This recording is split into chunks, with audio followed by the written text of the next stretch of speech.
IPC church ખડકી પવિત્ર નાતાલ અને પ્રભુ ઈસુના જન્મના વધામણા તમામ મારા ભાઈઓ બહેનોને નાતાલ પર્વની પહેલાં તો ખૂબ ખૂબ શુભેચ્છા.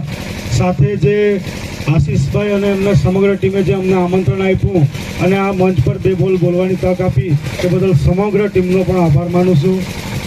મારે જ્યારે વાત કરવાની હોય ત્યારે પ્રભુ ઈસુ જેમને ખૂબ જ ઓછી ઉંમરમાં સૂલી પર ચડાવી દેવામાં આવ્યા હતા અને હું માનું છું કે સફળ જીવન જીવ્યા, કારણ કે એમને સૂલી પર ચડાવી દીધા ત્યારે પણ એણે એક જ લીટી કીધી કે એમને ખબર નથી એ લોકો શું કરી રહ્યા છે, એમને માફ કરી દેજો. એટલે આપણે પણ ભાઈચારાથી બધાએ જીવવું જોઈએ.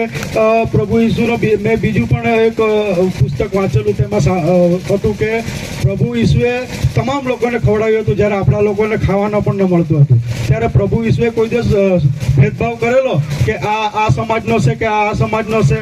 પ્રભુ ઈસુએ કોઈ દિવસ ભેદભાવ નથી કર્યો, એણે તમામને ખવડાવ્યું હતું. એટલે હું તમામ ભાઈઓ બહેનોને વિનંતી કરું છું કે આપણે પણ બધા એકબીજાના સુખ દુઃખમાં સાથે રહેશું. કોઈ પણ તકલીફમાં હશે તો આપણે એકબીજાને મદદરૂપ થશું. સાથે ઘણી જગ્યાએ જવાનું થયું ત્યારે ગયા વખતે બી હમણાં થોડા દિવસ પહેલાં નાતાલના પર્વમાં ગયા હતા ત્યારે એક મારા મિત્રએ કીધું મને કે આપણને એવું કહેવામાં આવે છે કે તમારા આધાર કાર્ડમાં પહેલાં ખ્રિસ્તી લખાવો. ભાઈ, બંધારણમાં છે ને તમામ કોઈ પણ ધર્મ પાળવાની છૂટ છે. ભારત બિન સાંપ્રદાયિક દેશ છે એટલે કોઈથી ગભરાવાની જરૂર નથી. કોઈ આવીને ગભરાવે ને તો યાદ કરજો, એને ખો બોલાવી દેશે. કોરવડ ખાતે ગારમાળ ડુંગર પર જે ક્રોસ હટાવવાની વાત હતી વહીવટી તંત્ર દ્વારા, મારા મિત્ર તાલુકા પંચાયતના કાળુભાઈ અને સરપંચશ્રીને બધા જ આવેલા. આપણે રેલી કાઢેલી, તમને યાદ હોય તો, અને વહીવટી તંત્રને કહી દીધેલું કે આ ક્રોસને હાથ લગાવ્યો ને તે હાથ નહીં રહેવા દેશું. અને આજે પણ એ ક્રોસ ધ્યાન છે, એ તાકાત આપણી છે, આ સંગઠનની તાકાત છે આપણી. આ લોકોને તકલીફ શું પડવા લાગી ખબર? આ લોકોને તકલીફ શું પડવા લાગી? આપણા વિસ્તારમાં મિશનરીઓ આવીને એટલે આપણા લોકો શિક્ષણ લેતા થયા એટલે સારી ઓફિસોમાં ઊંચ હોદ્દા પર બેસવા લાગ્યા.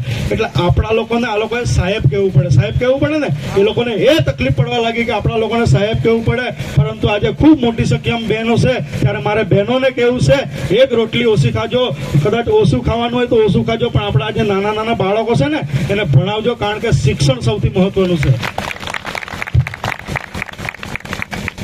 ખૂબ મોટી સંખ્યામાં અહીંયા ભાઈઓ બહેનો છે, વધુ કહેવાનું થતું નથી. પરંતુ એક આશીષભાઈના તમારી સમગ્ર ટીમને એક આશ્વાસન આપીને જાઉં છું, ધરમપુર તાલુકાની કોઈ પણ કચેરીમાં ચાહે કોઈ બી હોય, તમને ખોટી રીતે કોઈ પણ અધિકારી હેરાન કરે ને તો યાદ કરજો, જેવાને તેવી જ ભાષામાં જવાબ આપવાની તાકાત આ કલ્પેશ પટેલ રાખે છે. બાકી મોત કાલ આવતું હોય તો આજ આવે, કલ્પેશ પટેલને ફરક નથી પડતો. પણ જ્યાં પણ અન્યાય થશે ને તો યાદ કરશો, તાકાતથી જવાબ આપીશું. સૌનો આભાર. આભાર સાહેબ, તમારો ખૂબ ખૂબ આભાર. સારી વાત કરી. હંમેશા આપણે એકબીજાને હેલ્પ કરવી જોઈએ અને સંગઠનમાં રહેવું જોઈએ. Hallelujah, hallelujah. બાઇબલમાં એક આયાત છે કે જીવવું તે ખ્રિસ્ત અને મરવું તે લાભ છે. હાલેલુયા. જે પાઉલ પ્રેરિતે વાત કરી હતી આ જગ્યામાં એ જ મંત્ર તરીકે કલ્પેશ પટેલ કે જીવવું તે અન્યાય સામે અને લડવું તે આદિવાસીઓના માટે. Hallelujah, hallelujah. અને બહુ સારી વાત કરી કે શિક્ષણ ખૂબ જરૂરી છે અને આપણા આદિવાસીના જે ભાઈઓ બહેનો મોટા હોદ્દે હમણાં આવવા લાગ્યા એના લીધે તેઓને સાહેબ કહેવું પડે છે, એટલા માટે તેઓ હેરાન આપણને કરે છે. હાલેલુયા. પણ જે પણ જગ્યામાં સંગઠન હોય તેમાં તેની કોઈ તાકાત ચાલતી નથી. આપણે આગળ વધીએ શેડ્યુલની અંદર.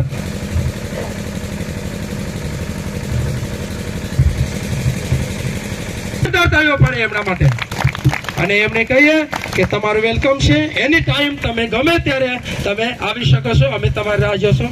આભાર.